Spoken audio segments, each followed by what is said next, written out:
আমার কাছে মনে হয় জীবনটা অনেক সুন্দর, যার কাছে যেরকম। আমার কাছে তো আলহামদুলিল্লাহ অনেক সুন্দর মনে হয়। তো এই সুন্দর জীবনটাকে সুন্দরভাবে উপভোগ করতে আমি সবসময় ছোটাছুটি করি, এখানে ওখানে যাই। আসলে আমার ঘুরতে ভালো লাগে, মূলত সেটাইও কথা নয়। এই যে দেখেন দুপুরবেলা বের হয়েছি, দুপুর টাইমে নয় 3:30টার দিকে হবে, বৃষ্টি পড়তেছে, এর মধ্যেও আমার ঘুরতে যেতেই হবে। অর্থাৎ ঘুরতে বলতে আমার নতুন নতুন কিছু ট্রাই করতে আমার বেশি ভালো লাগে। যদি সামর্থ্যের মধ্যে থাকলে তো আমি অনেক কিছু ট্রাই করব, অনেক জায়গায় যাব, অনেক জায়গায় ঘুরবো। তো চলতে চলতে যদি এরকম এক দুর্ঘটনার চোখের সামনে চলে আসে, মনটা কতটা খারাপ হয়ে যায় বুঝতেই পারতেছেন। যাই হোক, আমার হার্ট এমনিতেই দুর্বল, যার কারণে এই দুর্ঘটনার কবলে আমি আর ওখানে এক মুহূর্ত দাঁড়াইনি। এমনিতে আমার হার্টবিট খুবই নর্মাল, খুবই দুর্বল। তো যাই হোক, এটা হচ্ছে কোন রাস্তা, অবশ্যই এটা কোন জায়গা সবাই চিনবে। এটা হচ্ছে সবাই চিনবে বলতে এখানে নওগাঁ জেলা যারা আছে অবশ্যই এটা চিনবে। এটা কোন জায়গা? তো আমার এখানে মূলত একটা কাজ ছিল, যার কারণে এখানে এসেছিলাম। তো এখানে আসার পর এখানে এই বাজারে চলে আসছি। এই বাজারে প্রায় 4-5 বছর আগে এসেছিলাম আমার হাজব্যান্ডের সঙ্গে। তো আজকে আবার আসলাম একটা কাজে। কাজ শেষ করা তো সেরকমভাবে হলো না, এখানে আরও কোনো স্মৃতি ছিল, স্মৃতিচারণ জায়গা থেকে আবারও চলে আসলাম। এখানে এসে শুনছি যে এখানে ভাইরাল, মূলত এখানে মটকা চা পাওয়া যায়, সেটাই খেতে এসেছি। তো মূলত এটা ট্রাই করার জন্য আমার আরও বের হওয়া। এই বৃষ্টির দিনে, ঝড় বৃষ্টির মধ্যে এসেছি। দেখতেছি রাস্তায় যেহেতু অ্যাক্সিডেন্ট হয়েছে, তো সেখান থেকে এই কারেন্টটা এখানে বন্ধ করা আছে, যার কারণে গরম প্রচণ্ড ছিল।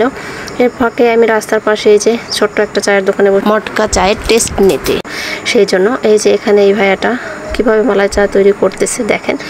এই প্রথমবার যদিও আমার ট্রাই করা হবে, বা একদমই মালাই চা কীভাবে তৈরি করে সেইটাও আমি একদম প্রথম থেকেই দেখলাম, বা প্রথমে এটা আমার দেখা। তো যাক, মাশাআল্লাহ, খুব সুন্দর রেসিপিটি। এত সুন্দর করে আসলে তৈরি করতেছে দেখেই তো অনেক লোভনীয় হয়েছে। যাই হোক, আমি কথা বলতে যে আটকে যাচ্ছিলাম। তো যাই হোক, আমার চা খাওয়াটা খুব জরুরি ছিল। এদিকে সর্দিও প্রায় পড়ে গিয়েছে, আমি অনেক ঠান্ডার মধ্যে ঘুরেছি। এখানে যদিও কারেন্ট নেই, এখানে অন্ধকার, ভালো করে দেখাতেই পারলাম না।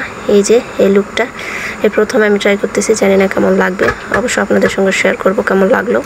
প্রথমবার টেস্ট করব বলে কথায় অনেকটাই গরম ছিল। তো যাক, মাশাআল্লাহ, আলহামদুলিল্লাহ, দাম অনুযায়ী কিন্তু টেস্টটা অনেকই ভালো ছিল, যদি অনেক গরমের কারণে মুখটা একটু পুড়ে গিয়েছে। তো যাই হোক, এখানে বৃষ্টিটা ছেড়েছে, তো আমাদের অনেকক্ষণ লেগেছে ওই চাটা শেষ করতে।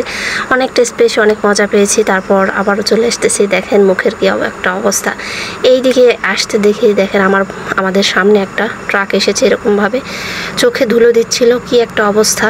তো অনেক প্যারার মধ্যে দিয়ে আবারও চলে আসলাম বাজারে, এসে মোগলাই নিয়েছি। যাই হোক, মোগলাই থেকে শুরু করে এবার স্যান্ডেল কিনতে যাচ্ছি। স্যান্ডেলের দোকানে গিয়ে কয়েকটা দোকান ঘুরেছিলাম, ঘোরার পর একটা স্যান্ডেল নিয়েছি, জানি না কেমন লাগবে। এরপর এই যে রাস্তার কথা আর কি বলবো, আসলে আমাদের এইদিকে রাস্তার যে কি একটা অবস্থা, বাংলাদেশ মানে এরকম রাস্তা। তো ছোট থেকে বড় সবাই রাস্তা নিয়ে কমপ্লেন করে। যাই হোক, এটা নিয়ে আর না বলি।